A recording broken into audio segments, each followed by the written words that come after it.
Uh, my concern is about the power used for repeater.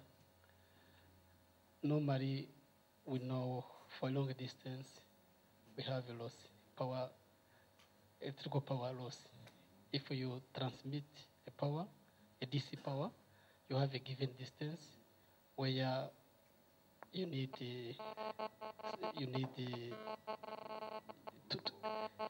originated to the power. Those repeaters are using the DC power or AC power? First the question is DC power, yes. I have where to check this. Okay, check and then tell us, because we wanted to know the distance and which voltage we are using, if it's 48, 24, 220, up to, yeah. Okay, thanks. At least for one of other systems. I don't have all the answer in mind, but I can check this night. I know where to try to find this. It's a very specialized equipment. The power feeding equipment, it's very complex because it's necessary to keep not only the power supply, but the power supply in controlled way to have a good performance of the repeaters. Okay, then it's usually to find system of this for a length of 500 to 1,000, 1,300. It's usual to find this, and I will try to get these answers. The answer for your question. Any other question? Okay. Not so complicated is to lay this kind of cables in lakes. In this case, there are some concerns.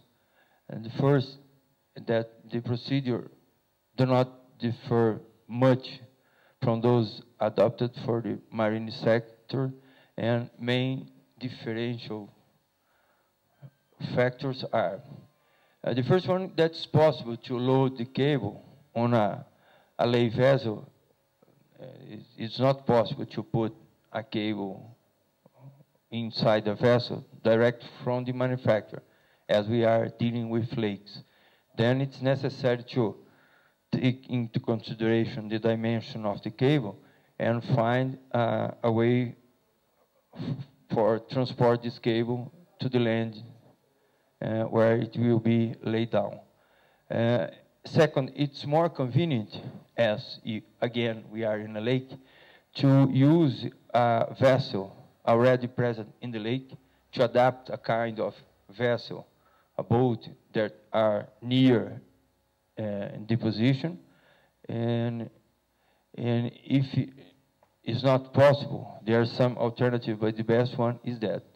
And third point is that attention have to be given to the slack allowance of the cable, because the slope in lake bottom could be higher than those in shallow seawater. Then, as we are putting in lakes, most of the time we are using the same kind of cable that are used in shallow seawater, but some lakes are deeper. Then it's necessary to consider this. In terms of rivers, in rivers, this kind of lay is considered only in situation when aerial crossing is not possible, and if aerial crossing is possible, it's the best way to cross the river. And if it's not possible, delaying itself is similar to that for short sections in lake. Actually, the stability of the cable and the stress and tension applied, it's by the current, the great limitation of this kind of installation. Then someone preferred to use considering this. And some aspect that must take into consideration in special attention is related to the type of cable protection. Then river could be the river bed could be very dynamic. Then if you just put a cable inside the river, it's necessary to consider the dynamics of the river. One alternative also used is to drill a hole under the riverbed with techniques similar to use for oil or gas pipeline drilling that are similar to that we use, and we showed in the beginning of this chapter. And the idea is to have a bore done under the river. Then the choice depends on the distance between the two margins of the river, depends on the condition we have in the riverbed, and people generally avoid to use this kind of installation and prefer aerial or some bored kind of installation instead of laying in rivers. But there are some occasions that's not possible, and there are good information available for this. Just after lay, it's important to have a kind of control, as during all the steps, the optical parameters and the electrical parameters, in case of repeated system, they are checked. And after the lay, it's important to check all the optical parameters to assure that the design that we put in the beginning were really put in function. Particular attention must be taken to total attenuation and cable margin. Moreover, the insulation test is made in order to verify the integrity of the sheets. It could help. Such a test can be performed only if the cable has a suitable metallic element and could be used for electronic purpose if necessary to help locate the cable. Sometimes it's especially when we have river or lakes that the cable could move. There are some equipment that allow to detect that metallic part of the cable. Then in case of maintenance, sometimes these metallic elements are used for detection of the cable position. As final report, as laid report, it's intended for the operating company of the cable network, that is communication of the service, and also for National Hydrographic Institute and other interested authority. Then it's very recommendable that all the information about the cable position, all the information about the position, all the information about who needs to be contacted in case of any further necessity of information, this must be put in the hand of the people involved with the other activities important in this area. And there are always a tendency of form spread-wide database, and some don't like this initiative because of they are afraid that a lot of information could reach the hands of people interested in do some things that put in risk the cable. But it's very important to everyone to know what structure is available in this place, to trying to do the other activities related to the river or related to the route in the ocean without affect this existent cable. And after this point, the cable will be one of these existing infrastructure. The other point is to allow the other system installers and operator to properly design the routes for future submarine service and carry out safe maintenance of existing line, this final report should contain, as a minimum, a general layout map with the whole cable route and detailed landing point map. Then the idea is to have the correct position the cable is, and also more detail when we reach the land. With this, we finish the information. We have the handbook about the marinized and submarine cable, and I'd like to ask you if there is anything to go in more detail, if anyone has any question or any doubt. Yes, sir.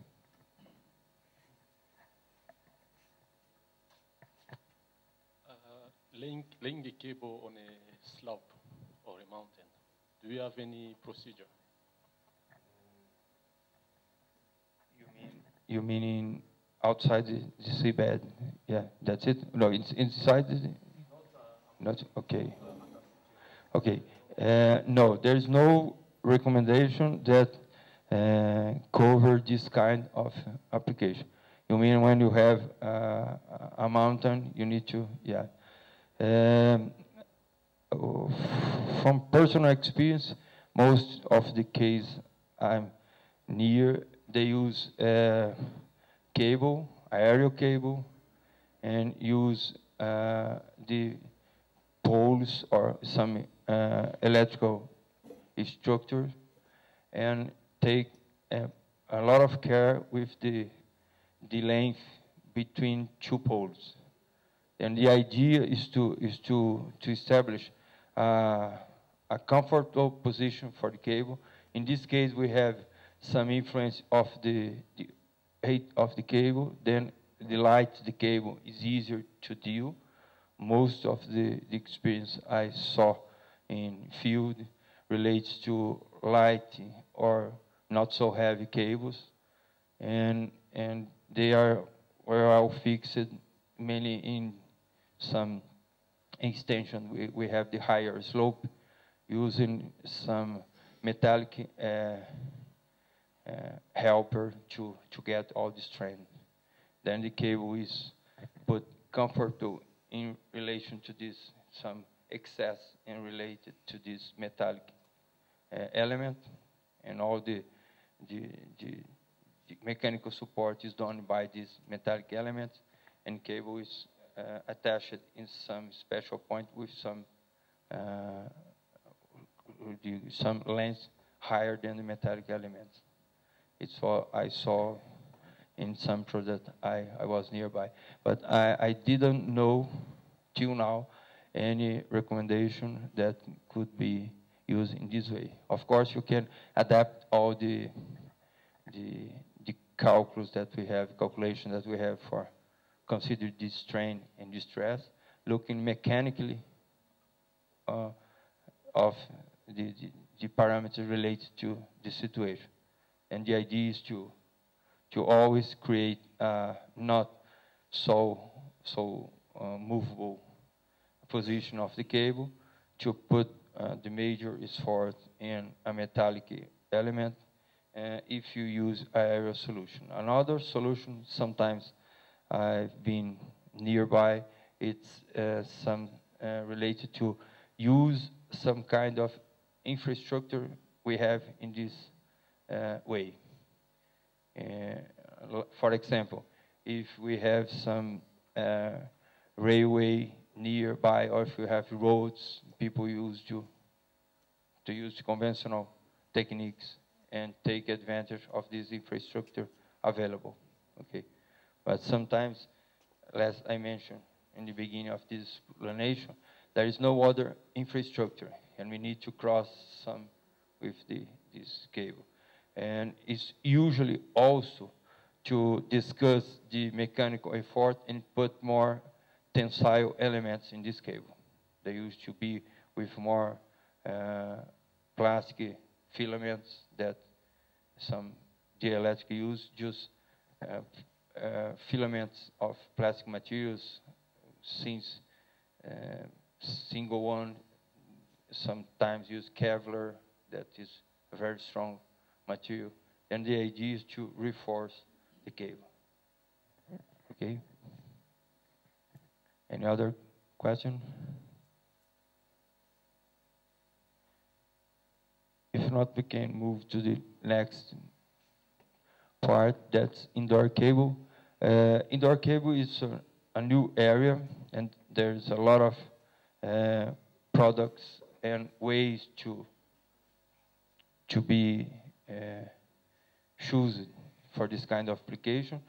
The recommendation about indoor cable has just a few details, and some of these details are not in this recommendation that we put in the handbook, but in recommendation that are appearing now.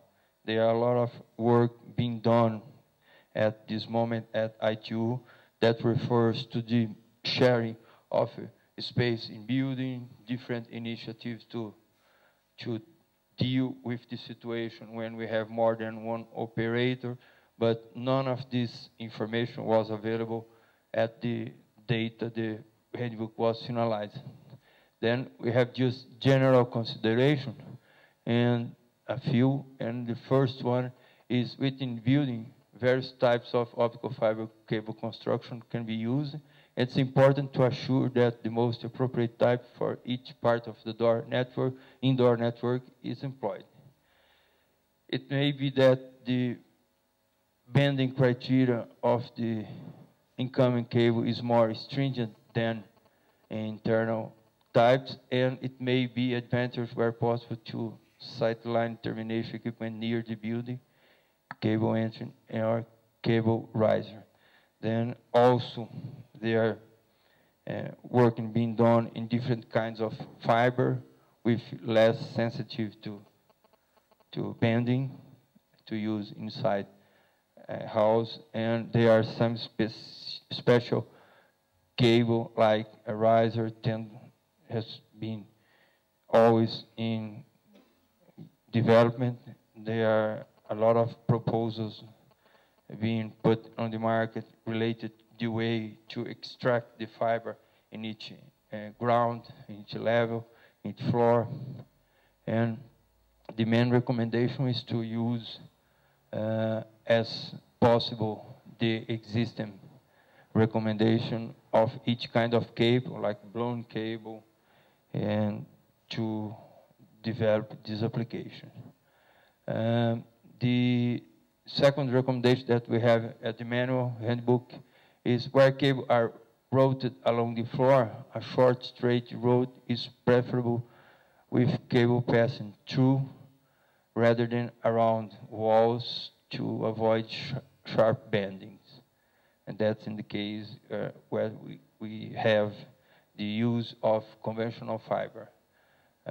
If we use fiber not sensitive to bending, it's solve part of the problem that is the optical problem. It's still the problem with the mechanical sensitivity of the fiber with curvature, but differently of the cables that we install in other kind of network. No one think some installation of this kind will last 20, 25 years. Then the more concern is related to attenuation. Another aspect is non-ruggedized cables is best to run in conduits, racks, and trays, but care must be taken to assure that turning points are properly constructed so the cable bending criteria can be satisfied.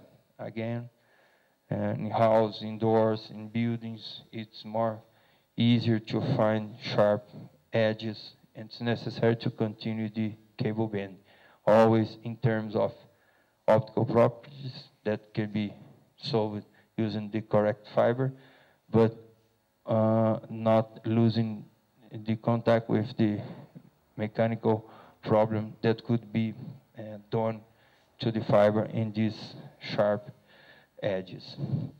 And the third and last consideration that we have related to installation of indoor cables is that where cable is fitted directly to walls, care must be taken to assure proper cleats and straps are used and that they are not over-tightened. Much internal optical fiber cable installation is done by hand.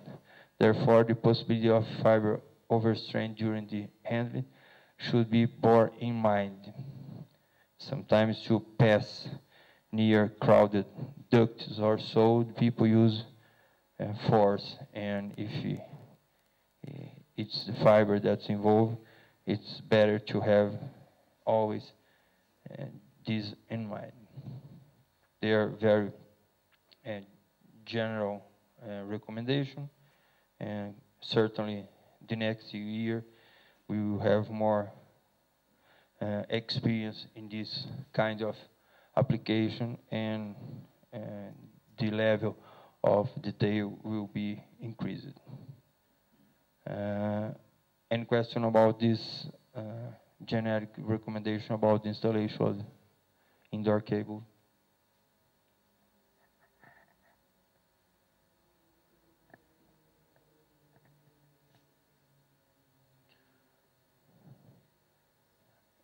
There is no question, we can go to the last part of this chapter that deals with safety, in-service protection, and location. Again, it's not a very detailed part of the handbook, and the first one refers to the safety. The recommendation is that additional safety precaution when installing optical fiber cable in duct by direct burying or in aerial route relate mainly to proper handling and disposal of broken fiber.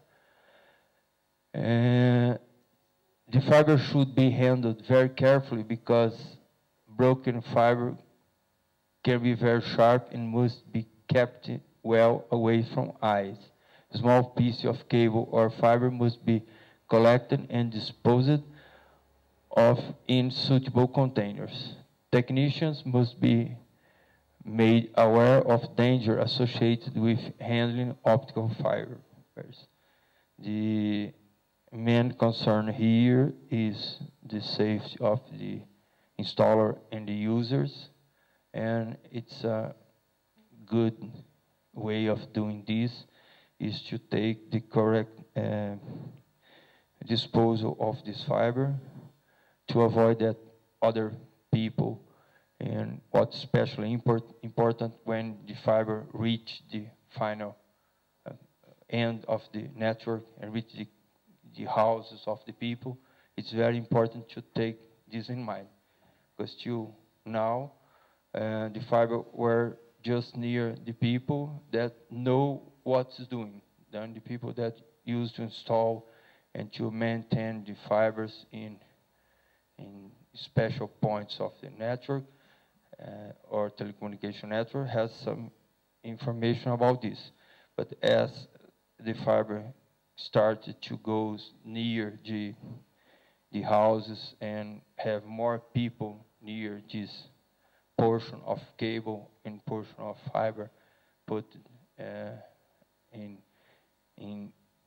waste, it's necessary to take always and train the people to avoid any kind of procedure that could put in danger the people involved. The second recommendation refers to in-service protection. The recommendation is the following. Optical fibers are not suitable to lightning surges, but they are usually incorporated in cable with metallic content. Therefore, apart from possibility of adopting non-metallic cable designs, the methods used to protect optical fiber cables are of the same type using metallic cable, adapted to suit the longer length and the guidance of recommendation of TQ25 should be observed.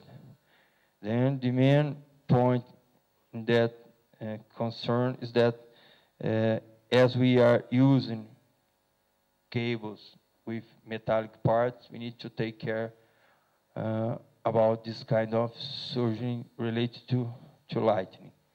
The lightning surge is a very important concern related to protection in service. Anyone involved in this needs to be aware about the point stressing this recommendation. And the last recommendation is about location. And the text is where optical fibers with little or no metallic content in their construction are directly buried. The question of location at a later date should be considered at the time of installation. And it may be appropriate to use an overground post-marking system or to bury a location wire with the cable and use discrete buried markers at the splice points.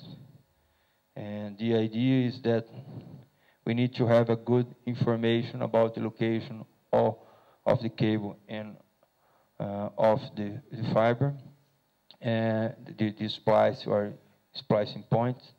And it's important to put some markers, to have some ways to recover the location in the future if necessary. It's more important in certain infrastructure that changed.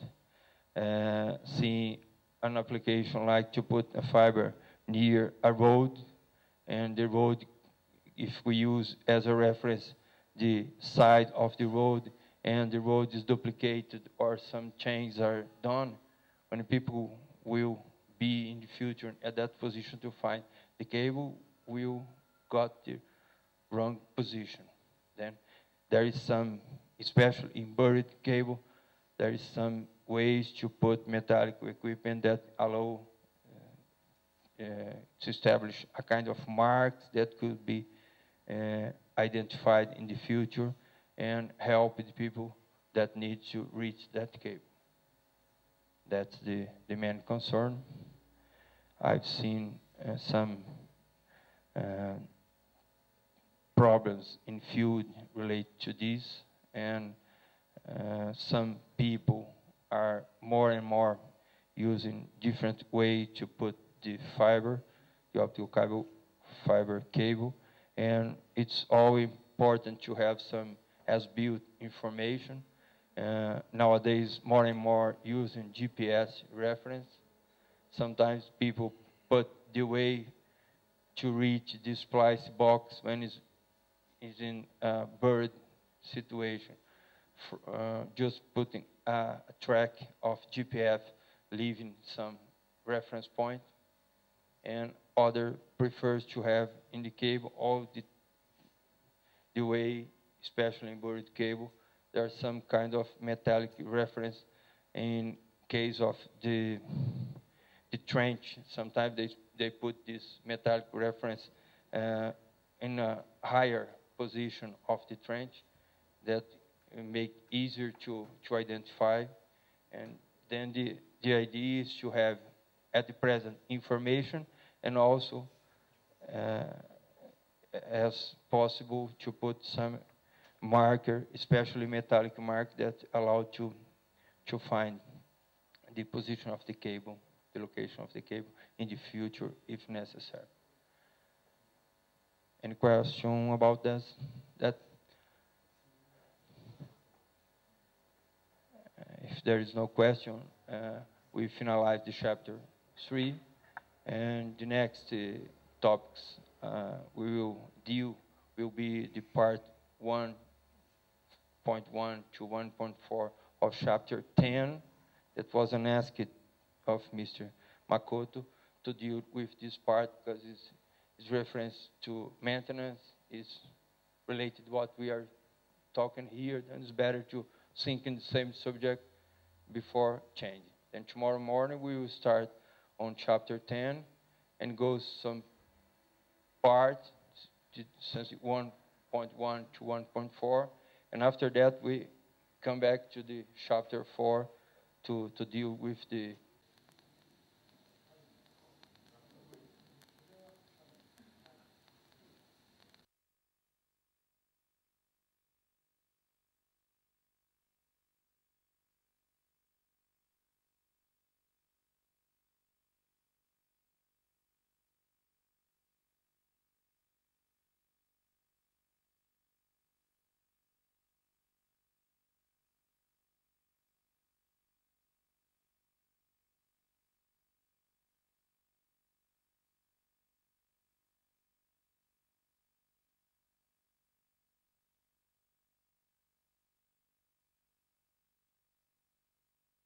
maintenance under.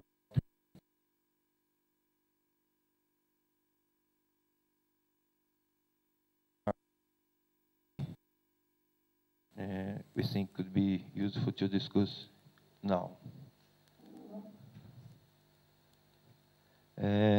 Maintenance is very important in a telecom work. Everyone knows this because it's part of our day-to-day work.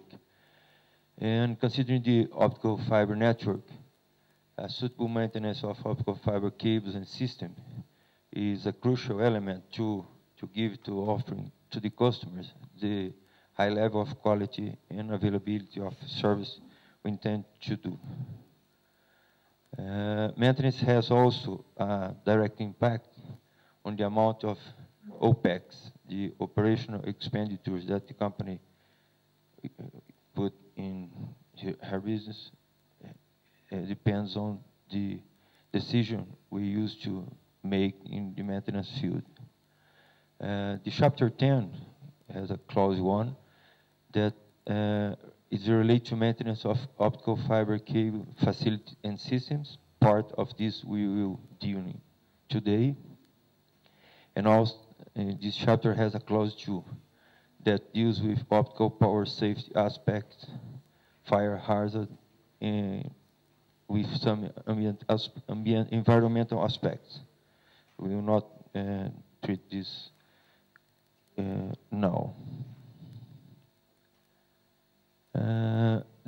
Specifically, considering the changes the telecommunication companies are having these days, there's notice that the traffic is increasing rapidly because of the new service that are put in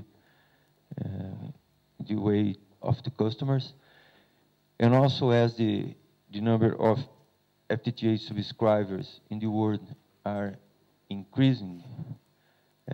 This required thousands of optical fibers to be accommodated in a single central office.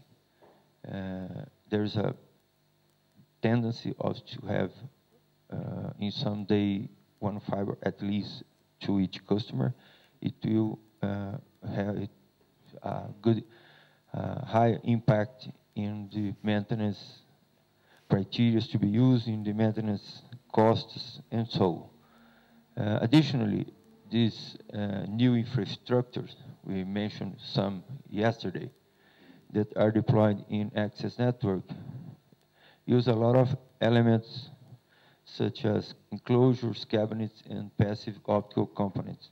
And every of these could impact the maintenance the way we are doing today. Another tendency is the use of the WDM technology. Becomes more and more used in metro and backbone network, and this technology involves a great number of network elements, such as optical amplifiers, OADM, ROADM, optical multiplexers, demultiplexers, cross-connected, etc. And this technology needs of all these optical network elements to transport increased number of channel counts and channel speeds. All this has a big impact in the maintenance. So it's necessary concrete solutions for managing all these items. And there is a lot of details that are becoming essential from the point of view of optical facility operation. And always we need to have in mind the necessity of keep the high level of the service, but reduce maintenance costs. Then there is a compromise between these two necessities, and the points will be pointed out here today. It has the intention of help in some way in this necessity. There are 4 topics we will cover, and the first one is maintenance aspect of optical fiber. There is a lot of information, and if someone has any doubt about some specific point in this part of the presentation, I prefer to have the discussion just on that point, because it's a lot of information. It's better to discuss point by point. The first one interesting point is that maintenance and testing are required to provide this high reliability and also a quick response to faults in optical fibers in different parts of the optical network. So we can have faults in access, in the metro, long haul, and even in submarine networks. After the cable is installed, it's necessary to have function of light monitoring and control. And these functions need to be done without interfering with the data transmission signal.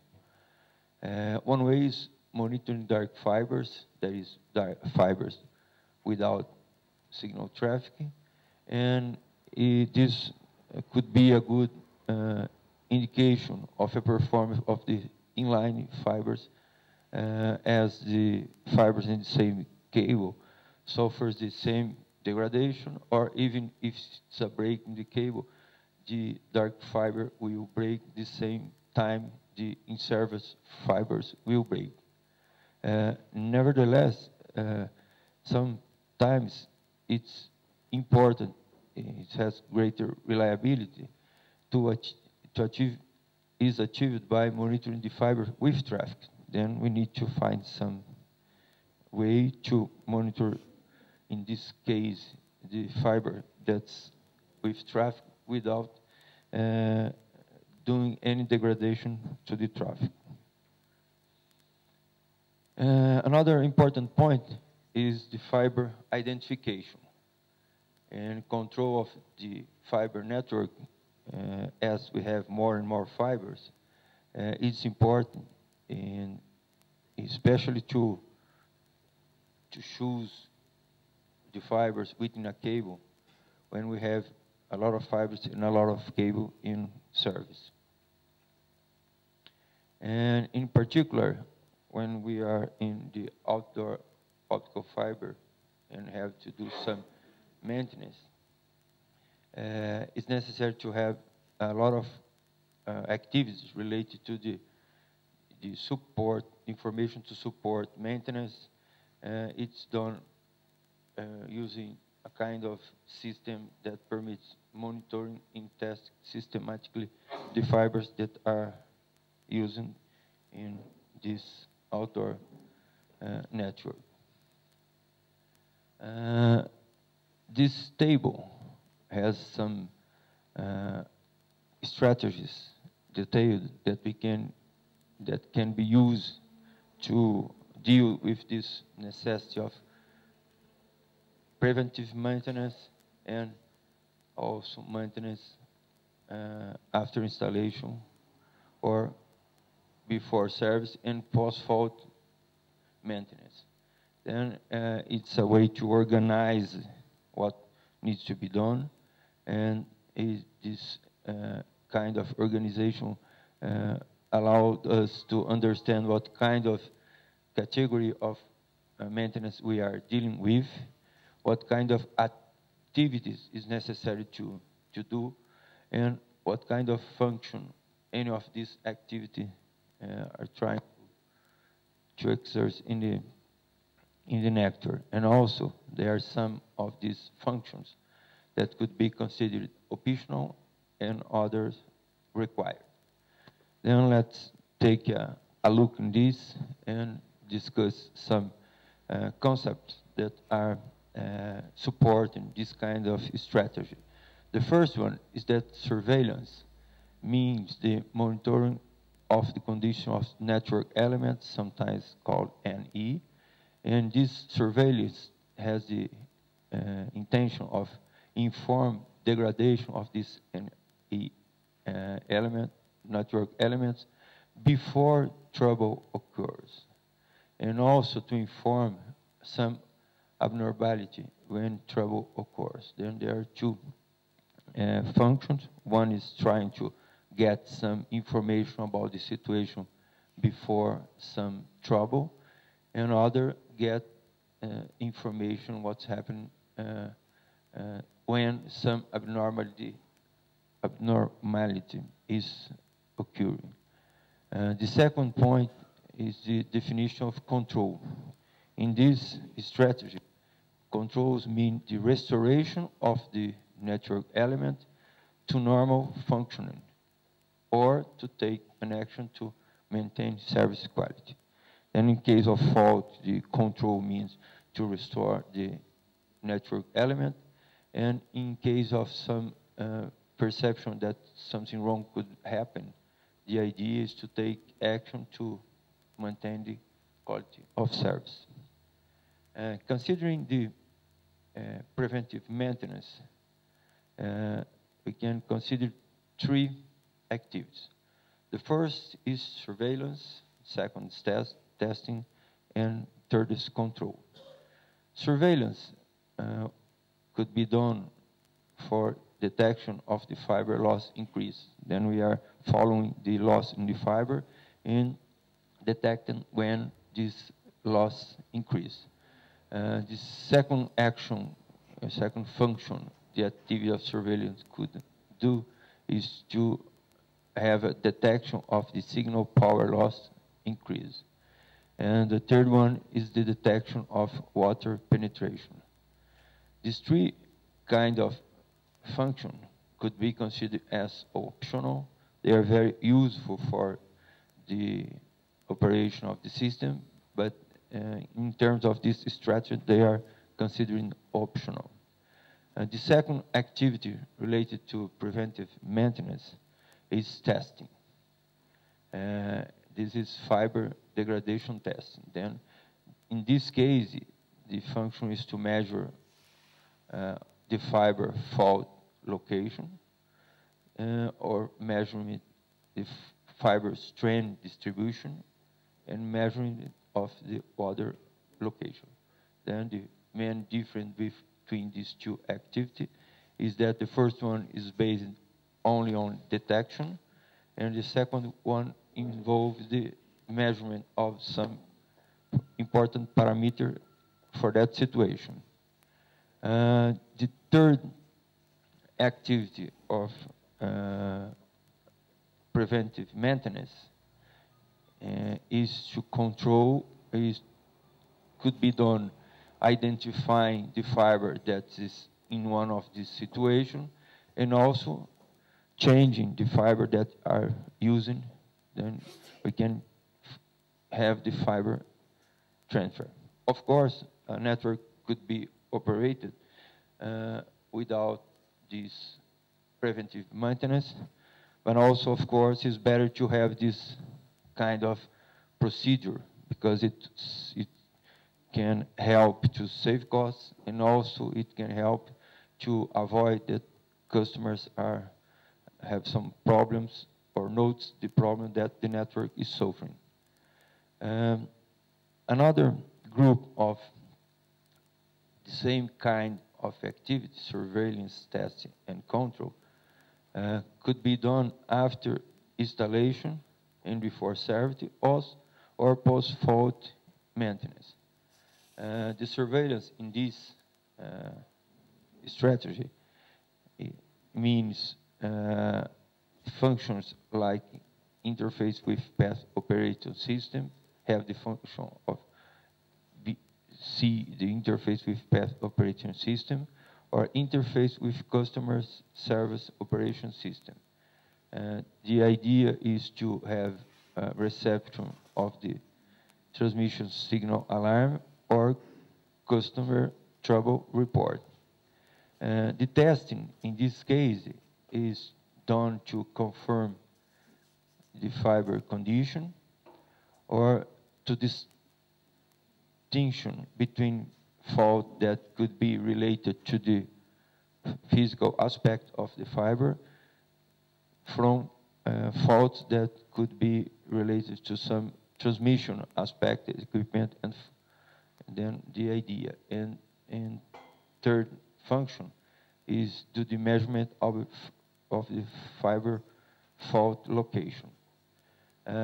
Always we have some installation, or always we have a fault. It's necessary to do this kind of action to know what is the new situation of the network, and also to give information to put in the database and so. The third activity related to after installation, the control after installation or post-fault maintenance refers to keep the fiber identification in the new situation, keep the fiber that was information about the fiber that was transferred, give information about the interface with outside plant database, keep it actualized, and the interface with mapping system. The very important points are the fiber identification and to have the new information on the plant database, but it's really important also have a history about some information about the history, what happened to the fibers involved, and know which one was transferred, which one is working now, and sometimes it's also important to have all the information related to the service and customer we have and that fiber. Then these are what we consider at the recommendation of ITU, of Study Group 15, and also what are registered in the handbook as the fundamental requirement for this maintenance support system. Any question, any doubt about this? Yes, sir?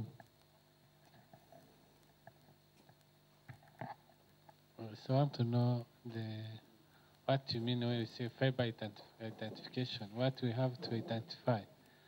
Fiber transfer is what? Then you can explain also the interface.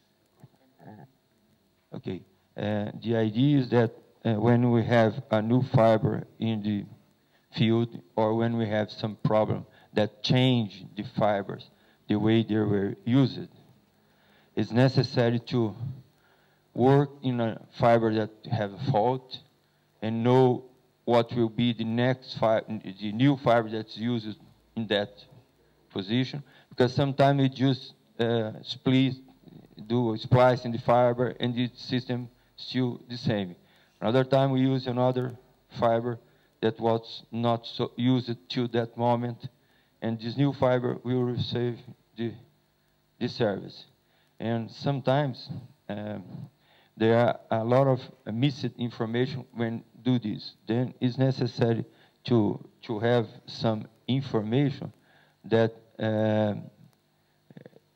relates the physical aspects of the fiber, relate the fiber allocation to different service, and especially it helped a lot when you have a lot of number of in the fiber.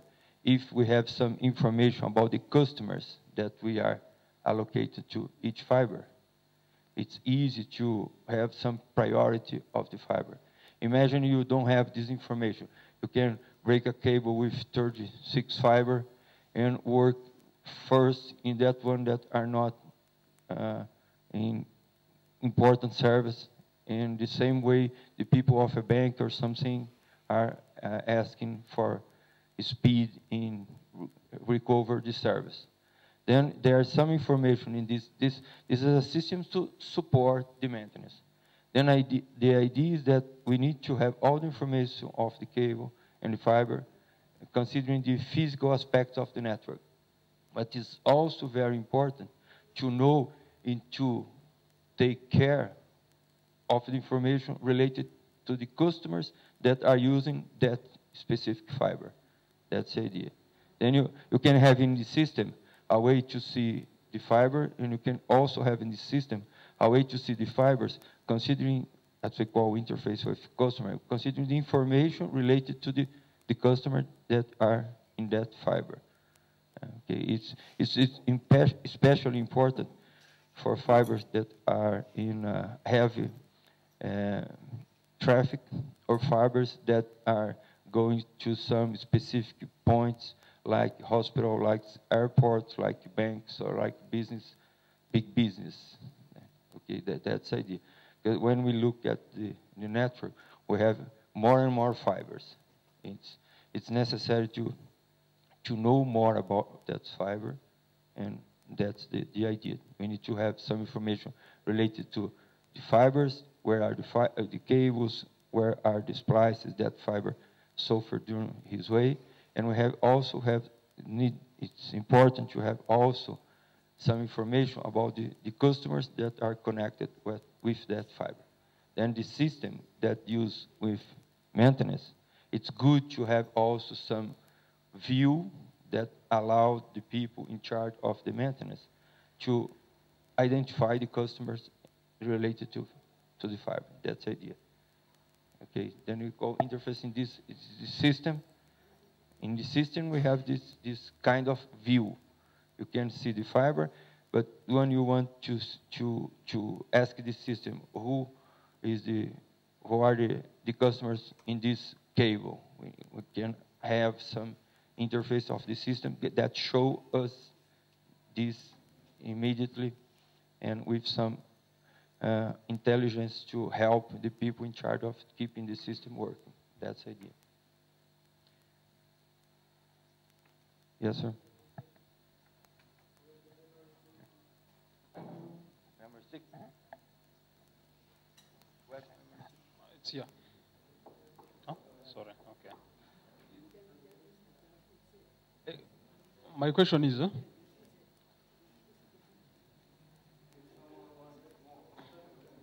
looks like the one we are using. Sorry. Okay.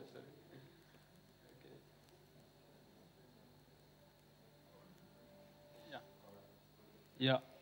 What kind of tools are used for the very types of maintenance? What type of tools that are used to carry out the maintenance, preventive and after installations? Some points will be addressed in this presentation to recommendation to using this. The idea of recommendation is to have a general point that needs to be followed by people interested in have solution in this. Then the first point, we will have more in sequence, but the first point is to establish a strategy. So how we will work with this situation. And that's the main point we need to understand here. Then more, we will have more in sequence. But the idea here is I have fiber, I have a big network, I have a lot of customers. I need to take care of everything of this. What the way I can start to look into this? That's the idea. That's the point. What are the fundamental requirements I need to have in mind when establish a system to do with this? Okay. Of course, we can have systems that deals generally. We can have systems that follow the fiber, and we will discuss a little later. System that just have the function of know what's the situation of the fiber. There are other systems that could correlate with this information with some necessity of order some people to do some action, okay? And most of the time, there are also systems that are trying to keep the elements of transmission active, and we call sometimes surveillance or supervision of optical plants, supervision of optical of transmission system, and we need to have interface to talk one in other. And depends on the case, like this one. When we have a surveillance, one information that could be put in the system is information to deal with some special client that we need to do some work in the nectar. Then the idea is to have tools to correlate the situation in the network with the business of the company, and have tools to create a list of order of activities to people go in field, or sometimes automatically change what's happening to avoid problem or to solve a problem. Then just we need to have in mind now that the more important point here is to use two kind of categories to do this maintenance support system, and what kind of activities need to be done, and why they need to be done, and also how much activity we have here. More expensive will be the system, more expensive will be the operation. Then the company has the choice to have activities more related to recover the fault that happened in camp, in field, or activity that allow the company to work to avoid this kind of problem. That's what I expect you have in mind now, just to follow in this way, to have more specific information in one of these systems. Of course, the information that we are doing in that part are more related to optical fiber cable.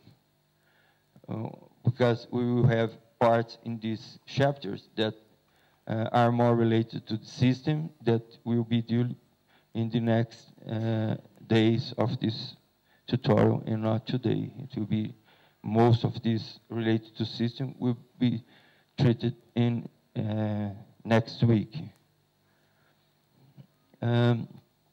Considering the testing we can do in optical fiber, as we are in maintenance of optical fiber, one way to see is the situation of the fiber is do loss testing at a specific wavelength injected in a fiber outside of the fiber that has some kind of data signal.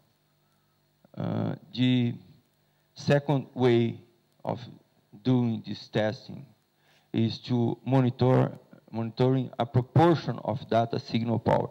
Then the first choice, we are doing tests in a fiber that's not used by transmit the telecommunication signal. In the second one, we are monitoring a fiber that has information passing through, and using part of the data signal power to do this monitoring. Another way to do this test is what we call identification light detection. Another way is the OTDR testing. With transmission equipment alarms, they are capable of immediate report fault location data in case of cable damage. Then, considering the table we saw before, if we have a fault, and if we have OTDR monitoring the system, special OTDR, the OTDR at the same time that receive a note of something wrong, could investigate the fiber in that link and to identify if the problem is the fiber or not, and send an alarm for the people that is involved with transmission. You ask for a kind of system. In this case of system, just to give you an example, it's normally called supervision of optical fibers.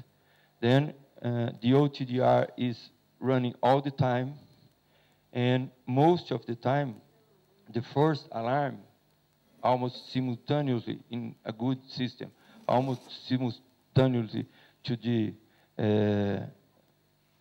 perception of the transmission system that something is wrong, the OTDR is also noticing that this abnormality and identifying the position where the fault occur, because most of these systems, when they are automatically, they have the vision of OTR for both sides of the fiber, okay? Then if the fiber it's necessary to do this, they trace fiber from some extension.